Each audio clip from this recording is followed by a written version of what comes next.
Okay, fourth graders, we are on chapter 10. The spell begins to break. Now, we must go back to Mr. and Mrs. Beaver and the 3 other children. As soon as Mr. Beaver said, "There's no time to lose," everyone began bundling themselves into coats except Mrs. Beaver, who started picking up sacks and laying them on the table and said, "Now, Mr. Beaver, just reach down that ham, and here's a packet of tea, and there's sugar and some matches, and if someone will get 2 or 3 loaves out of the crock over there in the corner." "What are you doing, Mrs. Beaver?" exclaimed Susan. "Packing a load for each of us, dearie," said Mrs. Beaver very coolly. "You didn't think we'd set out on a journey with nothing to eat, did you?" "But we haven't time," said Susan, buttoning the collar of her coat. "She may be here any minute." "That's what I say," chimed in Mr. Beaver. "Get along with all of you," said his wife. "Think it over, Mr. Beaver. She can't be here for 1/4 of an hour at least." "But don't we want to get as big a start as we can possibly get?" said Peter. "If we're to reach the stone table before her?" "You've got to remember that, Mrs. Beaver," said Susan. "As soon as she has looked in here and finds we're gone, she'll be off at top speed." "That she will," said Mrs. Beaver, "but we can't get there before her, whatever we do, for she'll be on a sledge and we'll be walking." "Then have we no hope?" said Susan. "Now, don't you get fussing, there's a dear," said Mrs. Beaver, "but just get 1/2 clean handkerchiefs out of the drawer. Course we've got a hope. We can't get there before her, but we can keep under cover and go by ways she won't expect, and perhaps we'll get through." "That's true enough, Mrs. Beaver," said her husband, "but it's time we're out of this." "And don't you start fussing either, Mr. Beaver," said his wife. "There, that's better. There's 5 loads and the smallest for the smallest of us. That's you, my dear," she added, looking at Lucy. "Oh, do please come on," said Lucy. "Well, I'm nearly ready now," answered Mrs. Beaver at last, allowing her husband to help her into her snow boots. "I suppose a sewing machine is too heavy to bring?" "Yes, it is," said Mr. Beaver. "A great deal too heavy. And you don't think you'll be able to use it while we're on the run, I suppose?" "I can't abide the thought of that witch find fiddling with it," said Mrs. Beaver, "and breaking it or stealing it, as likely as not." "Oh, please, please, please do hurry," said the 3 children. And so at last they all got outside, and Mr. Beaver locked the door. "It'll delay her a bit," he said, and they set off, all carrying their loads over their shoulders. The snow had stopped and the moon had come out when they began their journey. They went in single file, first Mr. Beaver, then Lucy, then Peter, then Susan, and Mrs. Beaver last of all. Mr. Beaver led them across the dam and on to the right bank of the river, then along a very rough sort of path among the trees right down by the river bank. The sides of the valley, shining in the moonlight, towering up far above them on either hand. "Best keep down here as much as possible," he said. "She'll have to keep to the top, for you couldn't bring a sledge down here." It would have been a pretty enough scene to look at it through a window from a comfortable armchair, and even as things were, Lucy enjoyed it at first.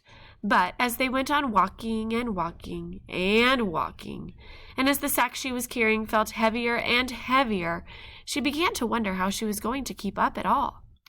And she stopped looking at the dazzling brightness of the frozen river with all its waterfalls of ice, and at the white masses of the treetops, and the great glaring moon, and the countless stars, and could only watch the little short legs of Mr. Beaver going pad, pad, pad, pad through the snow in front of her, as if they were never going to stop. Then the moon disappeared, and the snow began to fall once more.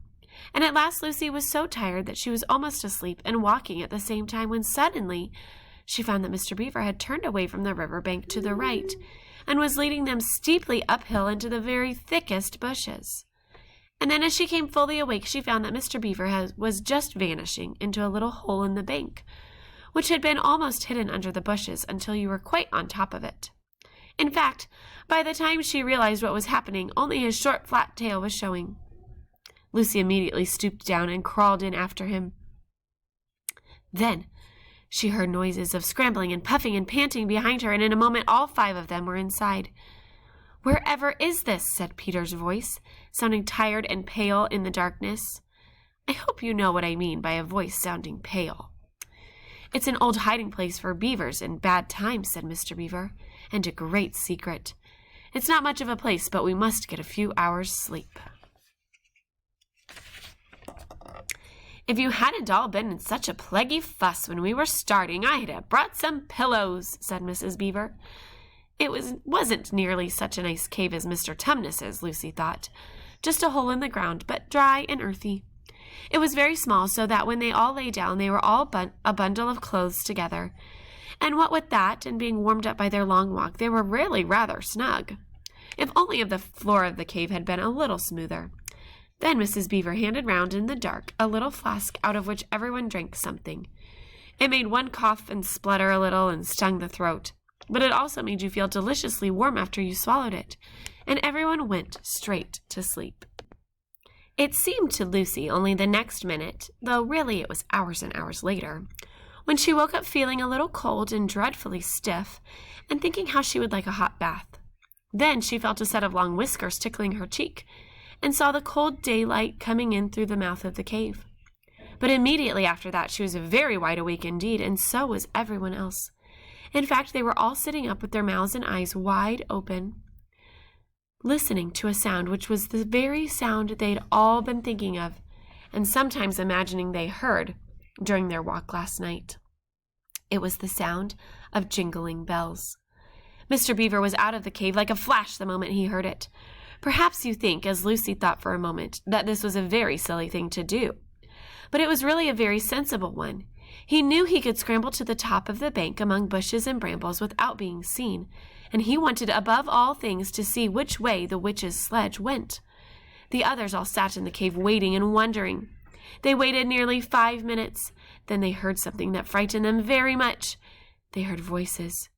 "Oh," thought Lucy, "he's been seen. She's caught him." Great was their surprise when a little later they heard Mr. Beaver's voice calling to them from just outside the cave. "It's all right," he was shouting. "Come out, Mrs. Beaver. Come out, sons and daughters of Adam. It's all right. It isn't her." This was bad grammar, of course, but that is how beavers talk when they are excited. I mean, in Narnia. In our world, they usually don't talk at all. So, Mrs. Beaver and the children came bundling out of the cave, all blinking in the daylight, and with earth all over them, and looking very frosty and unbrushed and uncombed, and with sleep in their eyes. "Come on," cried Mr. Beaver, who was almost dancing with delight. "Come and see. This is a nasty knock for the witch. It looks as if her power is already crumbling." "What do you mean, Mr. Beaver?" panted Peter as they all scrambled up the steep bank of the valley together. "Didn't I tell you," answered Mr. Beaver, "that she'd made it always winter and never Christmas? Didn't I tell you? Well, just come and see." And then they were all at the top and did see. It was a sledge, and it was reindeer with bells on their harness, but they were far bigger than the witch's reindeer, and they were not white but brown. And on the sledge sat a person whom everyone knew the moment they set their eyes on him. He was a huge man in a bright red robe, bright as holly berries, with a hood that had fur inside, and a great white beard that fell like a foamy waterfall over his chest.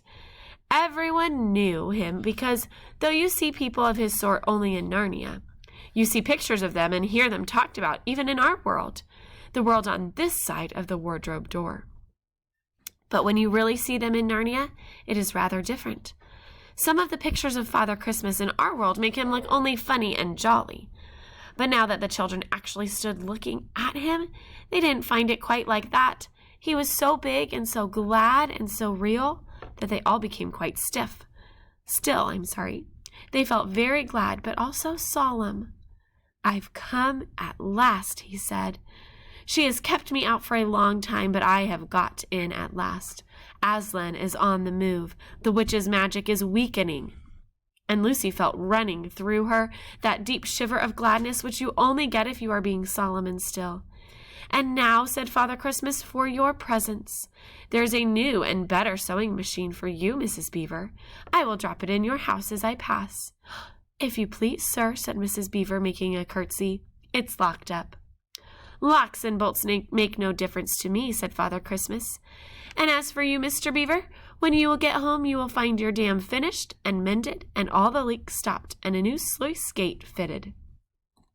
Mr. Beaver was so pleased that he opened his mouth very wide and found he couldn't say anything at all. "Peter, Adam's son," said Father Christmas. "Here, sir," said Peter. "These are your presents," was the answer. "And they are tools, not toys. The time to use them is perhaps near at hand. Bear them well." With these words, he handed to Peter a shield and a sword. The shield was the color of silver, and across it there ramped a red lion, as bright as a ripe strawberry at the moment when you pick it. The hilt of the sword was of gold, and it had a sheath and a sword belt and everything it needed, and it was just the right size and weight for Peter to use. Peter was silent and solemn as he received these gifts, for he felt they were a very serious kind of present. "Susan, Eve's daughter," said Father Christmas, "these are for you." And he handed her a bow and a quiver full of arrows and a little ivory horn.